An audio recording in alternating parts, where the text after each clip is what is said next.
The great Rajamouli సినిమానే తన సర్వస్వంగా Telugu cinema ఖ్యాతిని విశ్వవ్యాప్తం చేసిన దర్శక దిగ్గజం.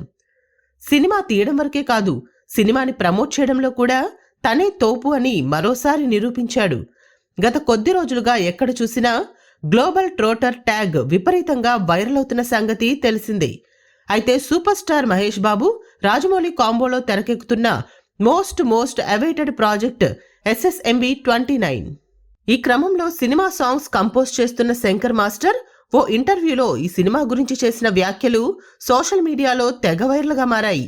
అయితే తను మాట్లాడుతూ డైరెక్టర్ రాజమౌళి గారు వాళ్ళతో కేవలం ఫస్ట్ హాఫ్ మాత్రమే వినిపించారని, అది విని ప్రతి సీన్, ప్రతి షాట్, యాక్షన్తో సహా ఎమోషన్స్ కళ్లకు కట్టినట్లు అద్భుతంగా వివరించారని, మా అందరి మైండ్ బ్లాక్ అయిందని చెప్పుకొచ్చాడు.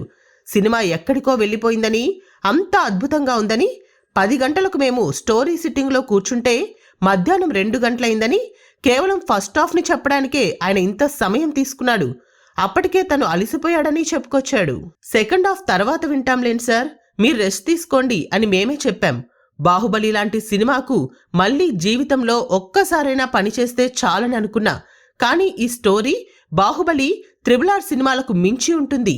ఎన్ని అంచనాలు పెట్టుకున్నా అందుకునే కెపాసిటీ ఉన్న కథ అంటూ శంకర్ చెప్పుకొచ్చాడు. ఈ క్రమంలోనే తాజాగా గ్లోబల్ ట్రోటర్ స్టోరీ ఇదే అంటూ ఓ కథ తెగ వైరల్గా మారుతుంది. ప్రపంచం మొత్తం టూర్ వేసిన ఓ యువకుడు ఎలాంటి ప్రాంతాలకైనా వెళ్లి తిరిగి రాగల వ్యక్తిగా మహేష్ కనిపిస్తాడు. విలన్గా పృథ్వీరాజ్ సుకుమారన్ లుక్పై ట్రోల్స్ వస్తున్నాయి, కానీ ఆయన క్యారెక్టర్ చాలా పవర్ఫుల్. కొన్ని కారణాల వల్ల తన కాళ్ళు చేతులు పడిపోయాయి. మళ్ళీ ఆయనకు పూర్వ వైభవం కావాలంటే మృత సంజీవని దక్కించుకోవాలి. అది దక్షిణాఫ్రికాలోని ఒక క్రూరమైన అడవిలో మాత్రమే ఉంటుంది. అక్కడకు సాధారణ వ్యక్తులు వెళ్ళలేరు.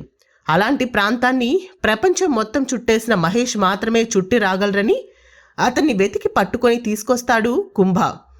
ఆ తర్వాత జరిగే పరిణామాలే అసలు స్టోరీ.